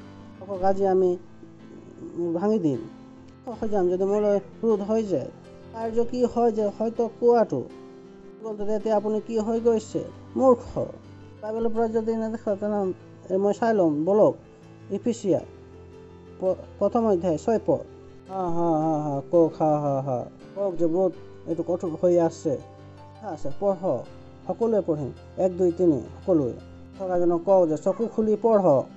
নক'ব যে পালকে নিজৰ মনৰ কথা শিকাইছে। যোনে নেকি এইবিলাক যি কথা শুনিবৰ কাৰণে যিটো বাইবেলত ডাঙৰ ডাঙৰকৈ লিখা আছে 1, 2, 3 আমি পঢ়িম। দ্বিতীয়টো কাৰ শুনিব লাগে বুলি কৈছে? প্ৰথম বাক্য হে প্ৰিয়জন কওক প্ৰভু আজ্ঞাকাৰী হওক। পিতৃ মাতৃ যিবিলাক হয় তেওঁবিলাকক কি কৰিব লাগে? আগত লিখা আছে সন্মান কৰক। আহিলোঁ ইয়াতে যি আছে, মই বাইবেল চপা কৰা নাই, আমি তাৰ ওলোটা কৰোঁ। আমি শুনো, পিতৃ মাতৃ শুনো আৰু পালকক সন্মান কৰোঁ। প্ৰভুৰ প্ৰশংসা হওক পালক, প্ৰভুৰ প্ৰশংসা হওক পালক, প্ৰভুৰ প্ৰশংসা হওক পালক। কিন্তু শুনিব কাৰ? পিতৃ মাতৃ। কি কৈছে? তাৰ বিপৰীত। বাইবেলে কি কৈছে? বিপৰীত। শুনিব লাগে কাৰ? প্ৰভু নিজৰ পিতৃ মাতৃ যোন হয়। সন্মান কাক কৰিব লাগে? নিজৰ পিতৃ মাতৃ। পিতৃ মাতৃ আপোনালোকে আৰু কওঁ মই বহুত প্ৰেম কৰোঁ, কিন্তু কৰিম সেইটোৱে যিটো নেকি বাইকৈ কৈছে, হয় পিতৃ মাতৃ মই আপোনালোকক প্ৰেম কৰোঁ। কোনে গম পায় এতিয়া? নে আপুনি জানে, পিতৃ মাতৃয়ে জানে? দুয়োটা অন্ধই কি কৈছে মৰিবলৈ গৈ আছে, তাৰ বুদ্ধিমান এজন যদি পাই যায় তেওঁবিলাকে তেওঁকে মাৰিবৰ কাৰণে গুচি যায়। এইটো কি বাইবেল পঢ়ি আছে নেকি? তাৰ আৰু এবাৰ ভালকৈ পঢ়ি লওক, যদি মই আপোনালোকক ইফালে ইফালে ঘূৰাই আছোঁ। 1 2 3 পঢ়ক। প্ৰভু কওক, প্ৰভু নিজৰ পিতৃ মাতৃক, সেইটো যি মই আপোনালোকক কওঁ যে মই যে আপোনালোকৰ পিতৃ হওঁ, যি মই বাইবেলৰ পৰা কওঁ যে মই সঁচাকৈ আপোনালোকৰ পিতৃ। আপোনালোকে নাজানে যে বাইবেলে মোক কি বনাইছে, আপোনালোকৰ পিতৃ বনাইছে। বাইবেলে এইটো মোক অধিকাৰ দিছে যে প্ৰভু যি পিতৃ মাতৃ, ভাবি চাওক প্ৰভু যিজনে আমাৰ পিতৃ মাতৃ হয়, হে প্ৰিয় প্ৰভু নিজতে তাৰমানে এজন পালক হ'ব লাগিব। এই কথাষাৰ জানে? আমাৰ কোনো পালক নাই। আমি কেতিয়াবা এইখন মণ্ডলীলৈ যাওঁ, কেতিয়াবা আমি সেইখন মণ্ডলীলৈ দৌৰ মাৰোঁ, টিভিত আমি চাওঁ আৰু তাত আমি ফোন লগাওঁ। আপোনাৰ পিতৃ মাতৃ কোনো নাই? প্ৰভুত আপোনাৰ পিতৃ মাতৃ কোনো নাই নেকি? নিজে জীয়াই আছে, আপোনাৰ পিতৃ মাতৃ কোন হয়? আপুনি কয় যে নহয় মোৰ কোনো পিতৃ মাতৃ নাই, তো মই জানো আপুনি কোন হয়, মই এটা ব্যৱহাৰ কৰিব নোৱাৰোঁ। কিছুমানে কি হয় আত্মাত হয় নেকি, ঘৰ নেকি কোনো পিতৃ নাই, কোনো মাতৃ নাই। বাইবেলে কৈছে যে প্ৰভুত যিসকল পিতৃ মাতৃ আছে তাকৰ আজ্ঞাধীন হওক। বেয়া হয় সেইটো কাৰণে কি লিখা আছে কৈছোঁ নেকি? এতিয়া মোক চাই আছে সকলোৱে এনেকুৱা যে এইটো কোনটো মণ্ডলীত আমি আহি গ'লোঁ, যে বেলেগ এটালৈ গুচি গ'লে কিমান ভাল হ'লহেঁতেন। চাৰি থকাত এইটোবিলাকে বহুত কঠোৰভাৱে শিকাইছে। মই কওঁ এইটো সত্য হয়। এবাৰ কওক, ওচৰত থকাজন চাই কওক যে হে প্ৰিয়জনাত থকা লোকবিলাক, ওচৰ চুবুৰীয়া পিতৃ মাতৃক নিজৰ যি পালক তেওঁ আপোনালোকে শুনে, ওচৰত থকা পালকক আপোনালোকে নুশুনে। আমাৰ পালক আপুনি এইটো কৈছিলে, ওচৰৰ পালকে আহি সেইটো কৈ গুচি গ'ল। আপুনি সেই ওচৰৰ পালকৰ কথা আপুনি শুনিলে নিজকে আপুনি হাঁহি লওক। কথাটো বুজি পালে? গোটেই জীৱন ওলাই যায়, এই কথাবিলাক বুজি নাপায়। আপোনালোকৰ চকুত যি পৰ্দা আছিল তাক গুচাই দিলে, আপোনালোকে প্ৰথমবাৰৰ বাবে ভাল চফা চাই পাইছে যেন লাগিছে। চকুবিলাকক চাই এনেকুৱা লাগিছে যে আজি আপোনালোকে কাপোৰ সলনি কৰিছে। এইটো কি বাইবেলত আছিলে নেকি? আছিলে। হেল্ল' ওচৰত থকাজনক কওক, হে প্ৰিয় সন্তানবিলাক প্ৰভু শৰীৰত নহয় পিতৃ মাতৃৰ আজ্ঞাধীন হোৱা, কিয়নো এইটো উচিত হয়। তাৰপিছত কি কৈছে? তাৰপিছত নিজৰ পিতৃ মাতৃক আদৰ কৰা, এইটো প্ৰথম আজ্ঞা হয়, যিটো নেকি তাৰ যিটোৰ লগত প্ৰতিজ্ঞাও আছে। তাৰ পাছত মংগল হ'ব আৰু এই জগতত দীৰ্ঘ আয়ুস তুমি পাবা। আপোনাৰ পিতৃ মাতৃ যদি সন্মান নকৰে তেওঁলোকে আপোনাৰ জীৱন কম হৈ যাব। সন্তানবিলাকে এইবিলাক নাজানে, তেওঁবিলাকে পিতৃ মাতৃৰ সৈতে কাজিয়া কৰি থাকে। তুমি মোলৈ এইটো কৰি দিলা, মোৰ মা নহ'লে ভাল আছিলে, এইটো মৰি গ'লে ভাল আছিলে। কিছুমান সন্তানবিলাকতো এনেকুৱাও কয়, পিতৃ মাতৃকে মাৰি দিয়ে। কিছুমান সন্তানবিলাকেতো পিতৃ মাতৃক গালি শপনি দিয়ে যে আপোনালোকক জীৱিত থাকিবলগীয়া আছেনে নাই? আহক আমি ঘূৰি যাওঁ। আহি গৈছিলোঁ, এতিয়া ভিতৰলৈ আমি যাওঁ। নীৰৱ হৈ গ'ল, তাৰমানে ভিতৰলৈ গৈ আছে, ভালকৈ ভিতৰলৈ গৈ আছে। আছিলোঁ 2 Peter 1 অধ্যায়। তাৰমানে কিয়নো ঐশ্বৰিক শক্তিয়ে জীৱনৰ আৰু ভক্তিৰ অৰ্থে সকলো বিষয়ে আমাক দিয়া হৈছে, যিজনে নিজ গৌৰৱ আৰু বীৰত্বৰে আমাক আমন্ত্ৰণ কৰিছে। যাৰ দ্বাৰা যিকোনোবাই ক'ব পাৰে যে এতিয়া যি নেকি প্ৰভুত মোৰ পালক ভাল নহয়, আপুনি ক'ৰ পৰা এইটো নিৰীক্ষণ কৰিবৰ কাৰণে পাই গ'ল যে আপুনি কেতিয়াবাৰ পৰা ইমান বুদ্ধিমান হৈ গৈ নিজে পঢ়িব বাইবেলত যে অব্ৰাহামৰ পত্নী চাৰা দাসী নিজৰ বহুত সমস্যাত পেলাইছিল, কিয়নো তাৰ পৰা কি হৈছিল? ইছমাইলৰ জন্ম হৈছিল। তাকে কি হ'ল? পলাই গুচি গ'ল, জংঘললৈ পলাই গ'ল। সেই দাসীজন মোক বহুত সমস্যাত পেলাই তেওঁ এনেকুৱা তেনেকুৱা কৰে। তুমি পলাই যোৱা নহয়। ঈশ্বৰে চৰা দাসীক কলৈ পঠালে, য'ত নেকি চৰাই কি কৰে, তাইক সমস্যাত পেলায়। সমস্যাত নেপেলাওঁ যে হয় এইটোত নাহি ওচৰত থকা মণ্ডলীলৈ যাম। না আপোনাৰ পিতৃ মাতৃ আছেনে নাই? কোনো পিতৃ নাই, কাকো পিতৃ মানি লোৱা নাই। আমাৰ পাষ্টাৰ খ্ৰীষ্টক পিতৃ মানি লোৱা আজিলৈকে হৈ আছে। প্ৰশংসা হওক। আৰু সেইবোৰৰ দ্বাৰা বহুমূলীয়া আৰু অতীত অতি মহৎ প্ৰতিজ্ঞাবোৰৰ আমাক দিয়া হ'ল, যাতে সেইবোৰৰ দ্বাৰাই তোমালোক সংসাৰ ব্যাপী অভিলাষবোৰক কি হৈ যায়, ক্ষয়ৰ পৰা হাত সাৰি ঐশ্বৰিক স্বভাৱৰ সহভাগী হৈ যায়। কি কৈছে যে ঐশ্বৰিকৰ নিচিনা অতিবাহিত কৰক। আপোনাৰ স্বভাৱ কেনেকুৱা হওক, ঈশ্বৰৰ স্বভাৱ হওক। আপুনি ঈশ্বৰৰ নিচিনা চাওক, ঈশ্বৰৰ নিচিনা কওক, ঈশ্বৰৰ নিচিনা কাৰ্য কৰক। আপুনি কি হৈ যাওক, ঐশ্বৰীয় স্বভাৱৰ সহভাগী হৈ যাওক। পাছত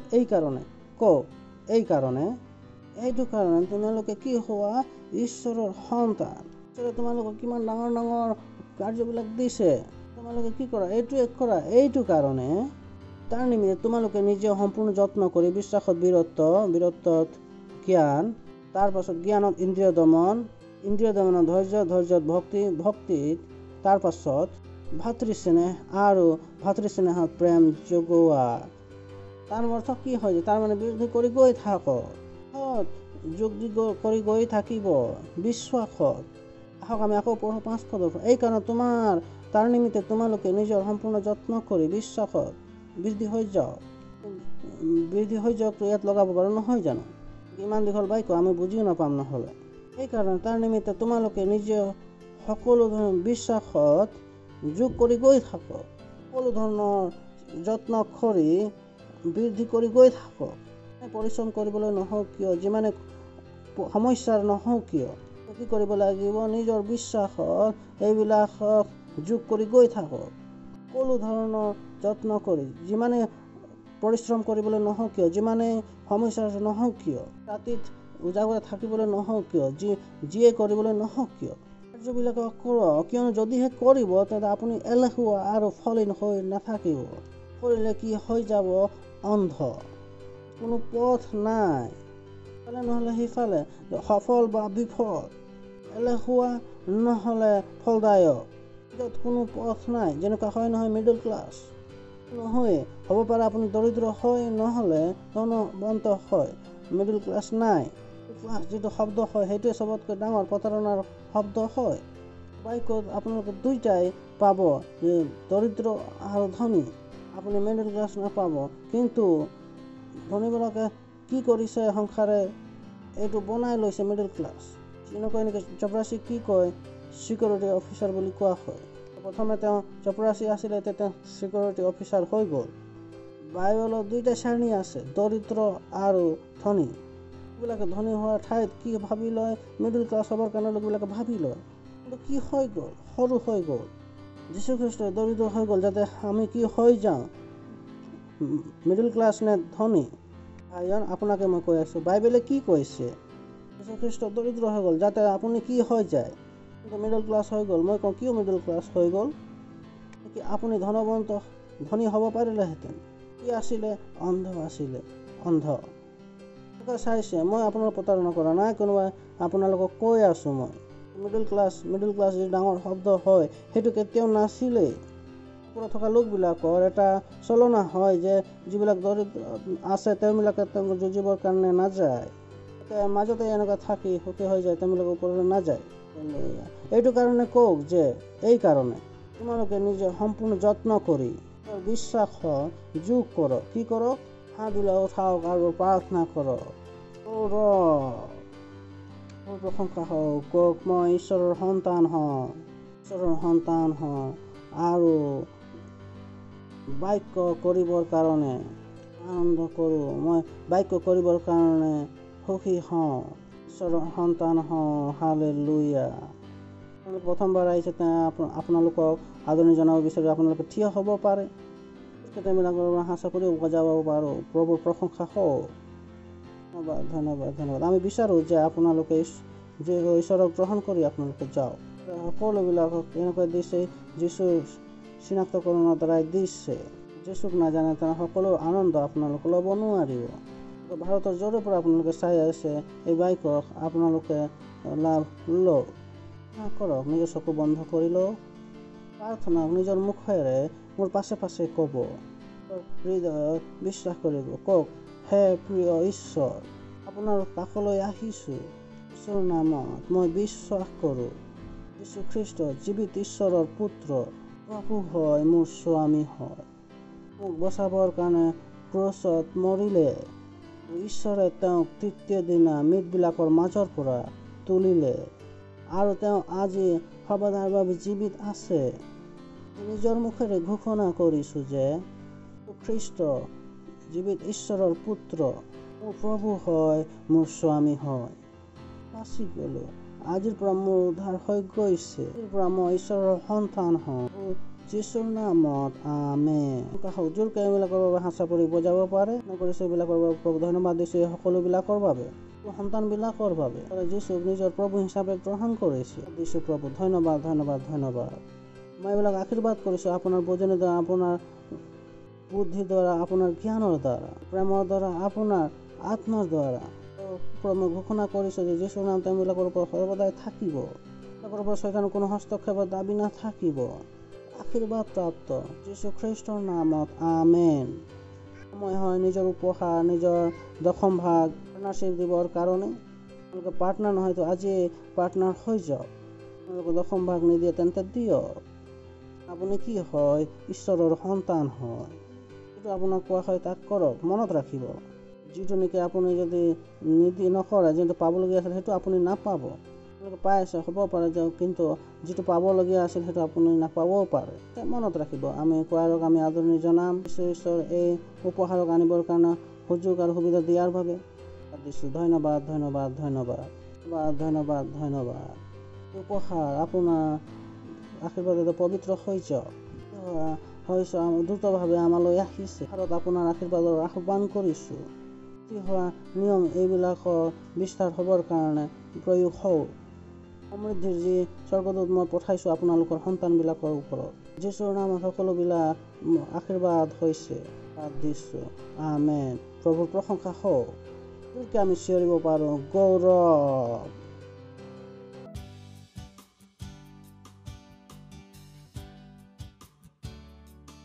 ये समय अपनी भेंट, अपना दशमांश, अपनी पार्टनरशिप हम देने वाले हैं।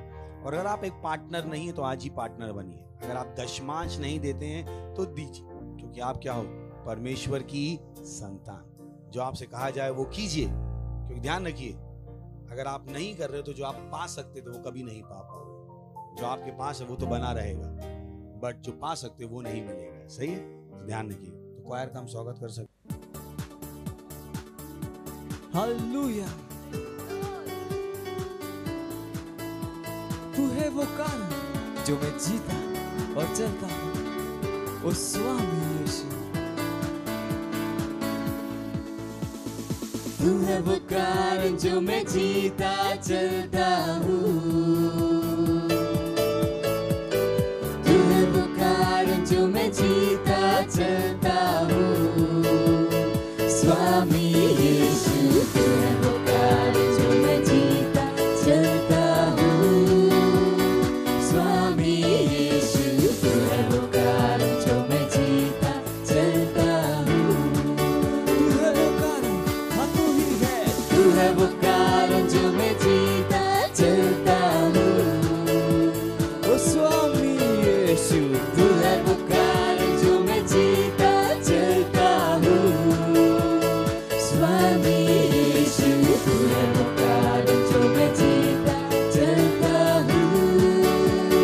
स्वामी यीशु, तू है वो कारण जो मैं जीता चलता हूँ।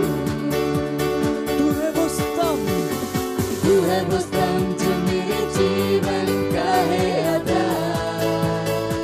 ओ स्वामी यीशु, तू है वो स्तंभ जो मेरे जीवन का है आधार। स्वामी यीशु, तू है वो स्तंभ जो मेरे जीवन का है आधार। स्वामी यीशु, तू है वो स्तंभ जो मेरे जीवन का है आधार। तू है वो स्तंभ जो मेरे जीवन का है आधार। ओ स्वामी यीशु, तू है वो स्तंभ जो मेरे जीवन का है आधार। स्वामी यीशु, तू है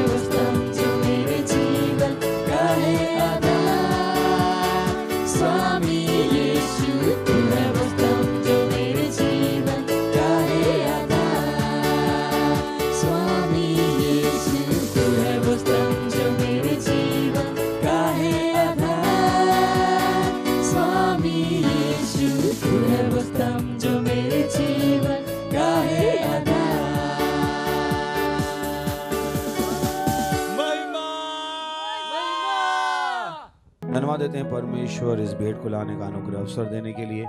धन्यवाद देते हैं। धन्यवाद धन्यवाद धन्यवाद धन्यवाद धन्यवाद धन्यवाद धन्यवाद। ये भेंट आपके हाथ में द्वारा पवित्र हो, जैसे हमने दिया इसकी बड़ी हुई फसल हम तक तेजी से आ रही।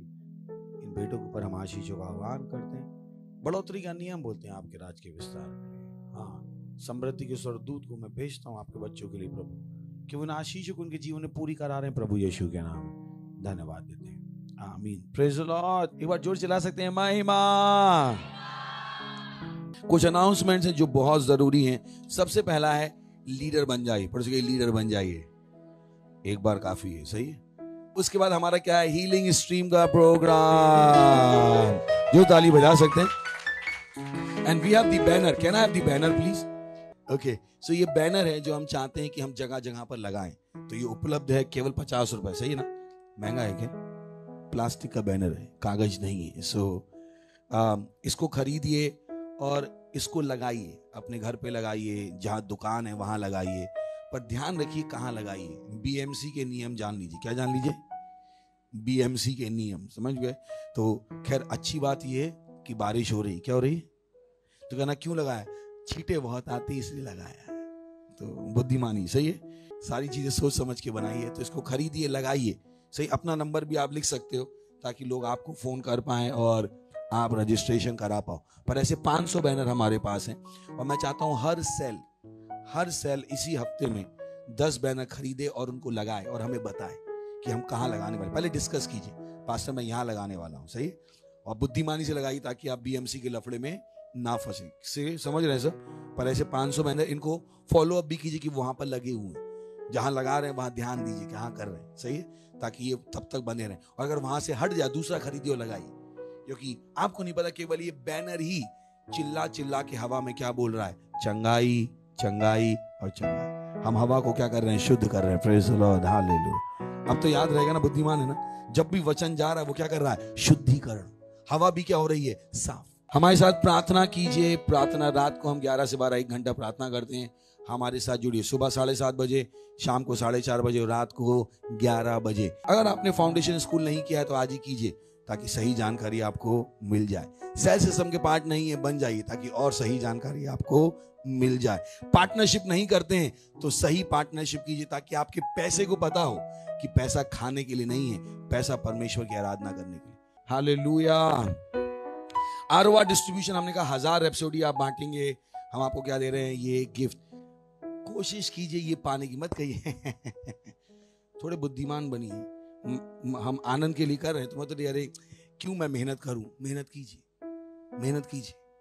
जो भी हम आपसे कहें वो कीजिए। आप कहें और कुछ ना करें, सही पकड़े, और कुछ मत करो, यही करो। Praise the Lord, hallelujah. बिल्कुल सही पकड़े। और अगले संडे से एक नई जानकारी है, हमारे चर्च का टाइम बदल के हो गया है 9:30 बजे। मुझे लगा ताली बजा सकते थे हम, है ना? अच्छा है ना? सही है ना?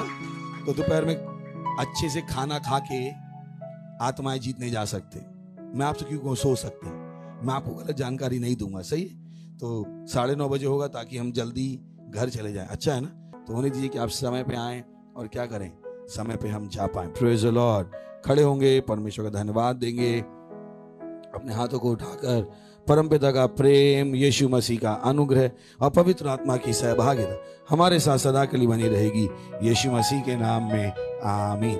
निश्चय मलाई और करुणा सदा मेरे जीवन में निवास करेगी और मैं सदा के लिए परमेश्वर के घर में निवास करता रहूंगा, प्रभु यीशु मसीह के नाम में, आमीन। पड़ोसी बोलिए आनंद मनाओ और फूलो फलो।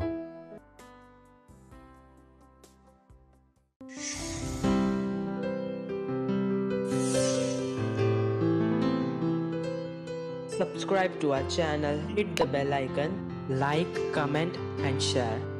Thank you and God bless you.